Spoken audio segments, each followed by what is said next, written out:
Islam boleh dikatakan identik dengan Arab. Sebab Nabi Muhammad SAW besar dan berdakwah di negara-negara Asia Barat. Namun seiring dengan penyebaran Islam di berbagai penjuru dunia, khazanah pengetahuan keagamaan makin kaya dan kian beragam.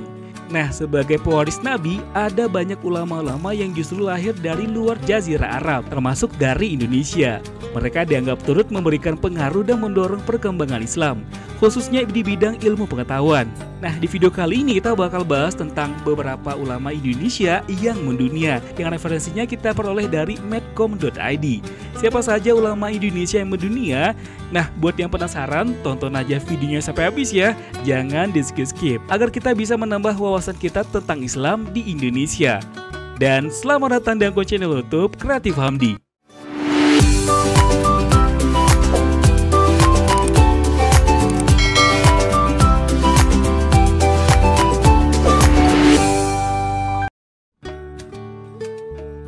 Lima ulama Indonesia yang mendunia.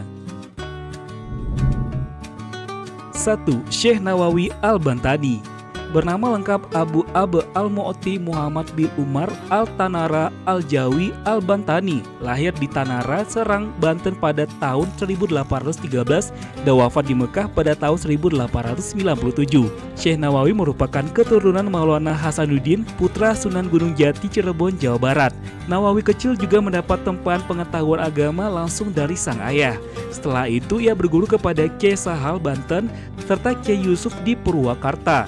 Menginjak usia 15 tahun, Syekh Nawawi memantapkan tekad untuk berhaji dan menuntut ilmu di Mekah. Di Mekah, Nawawi berguru dengan banyak tokoh penting dalam dunia Islam, antara lain Syekh Syahid Abdul Nahwari, Syekh Junaid, dan Syekh Ahmad Dimyati. Syekh Nawawi juga sempat berguru kepada Syekh Muhammad Khatib dan Syekh Ahmad Zaini Dahlan, dua ulama besar di Madinah, Arab Saudi. Kematangan dan kecerdasannya diakui setiap guru yang ia temui. Bahkan teman ulama asal Mesir Syekh Umar Abdul Jabbar dalam karyanya menyebutkan Syekh Nawawi sebagai sosok yang produktif dan menguasai berbagai cabang keilmuan. Hingga akhir hayatnya, Syekh Nawawi berhasil menulis ratusan judul kitab yang menjadi rujukan ulama-ulama di Jazirah Arab dan Asia Tenggara. Di Indonesia, karya-karya itu menjadi kurikulum wajib di pesantren dan madrasah. Produktivitas Syekh Nawawi membuatnya dijuluki Bapak Kitab Kuning. Murid-muridnya pun tersebar baik di Mekah maupun di Indonesia. Tokoh-tokoh Indonesia yang lama berguru kepada Syekh Nawawi antara lain pendiri Nahdlatul Ulama atau NU Kyai Haji Hashim Asy'ari, pendiri Muhammadiyah Kyai Haji Ahmad Dahlan, dan pendiri Matlahul Anwar Kyai Haji Mas Abdurrahman. 2. Syekh Ahmad Al-Minangkabawi. Lahir di Kota Tuwo, Balaigura, Ampeangke, Agam, Sumatera Barat pada tahun 1860 dan wafat di Mekah pada tahun 1916. Syekh Khatib bernama lengkap Al-Alamah Asy Syekhul Ahmad Khatib Rahimullah bin Abdul Latif bin Abdurrahman. Masa kecil Syekh Ahmad Khatib diisi dengan gembelengan Syekh Abdul Latif, ayahnya sendiri. Baru pada usia 10 tahun ia dititipkan ke beberapa ulama besar di Mekah. Syekh Khatib dikenal jenius dan rendah hati.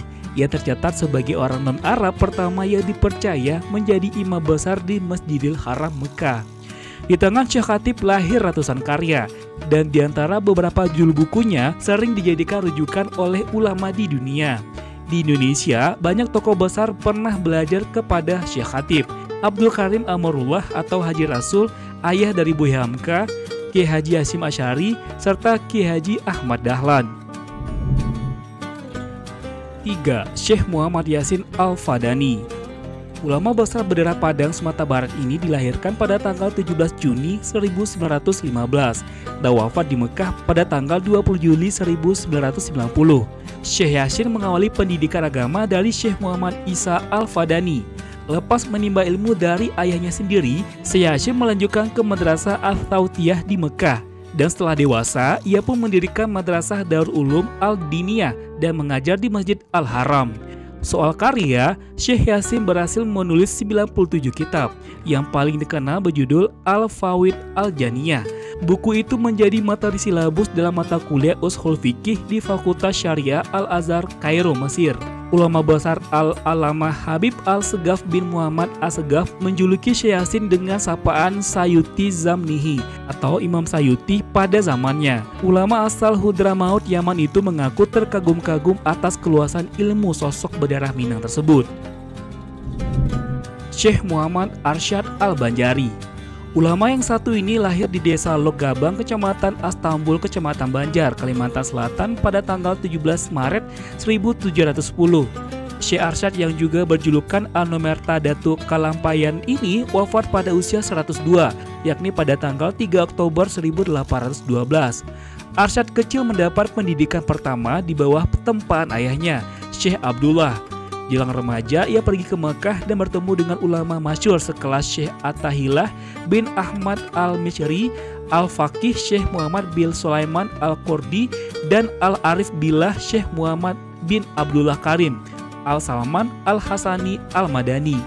Banyak karya yang telah ditulis, namun satu kitab yang berjudul Sabilah Muhtadin lil Tafaquh fi Amridin dianggap banyak tokoh sebagai buku paling monumental. Kitab yang memuat penjelasan hukum fikih itu bahkan dijadikan dasar negara Brunei Darussalam. 5. Syekh Sulaiman Ar-Rasuli Al-Minangkabawi. Syekh Sulaiman lahir di Candung, Sumatera Barat pada tahun 1871 dan wafat pada tanggal 1 Agustus 1970. Menempuh pendidikan agama di Mekah bersama Kiai Hashim Asy'ari, Syekh Hasan Mahsum, Syekh Khatib, Syekh Zain Simabur, dan lainnya. Syekh Sulaiman juga berguru ke ulama Kelantan dan Patani, Thailand. Ia menimba pengetahuan dari Syekh Wan Ali Abdurrahman Al-Kalantani dan Syekh Ahmad Muhammad Zain Al-Fatani. Karya Syekh Sulaiman banyak menjadi sumber inspirasi bagi ulama di Asia Tenggara dan Jazirah Arab. Nah, itulah dia teman, 5 ulama Indonesia yang mendunia. Gimana menurut pendapat teman? Tuliskan ya di kolom komentar. Sebelum kita close video ini, seperti biasa kita ingatkan teman untuk support channel ini dengan cara tekan tombol subscribe untuk yang belum subscribe. Aktifkan juga tanda loncengnya agar teman gak ketinggalan dengan video terbaru dari kita.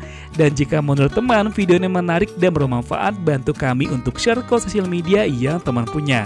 Serta tonton juga video menarik lainnya yang ada di channel ini, karena ada banyak video menarik yang bisa teman tonton agar channel ini bisa semakin berkembang dan tentunya kita bisa lebih bersemangat untuk memberikan video menarik lainnya.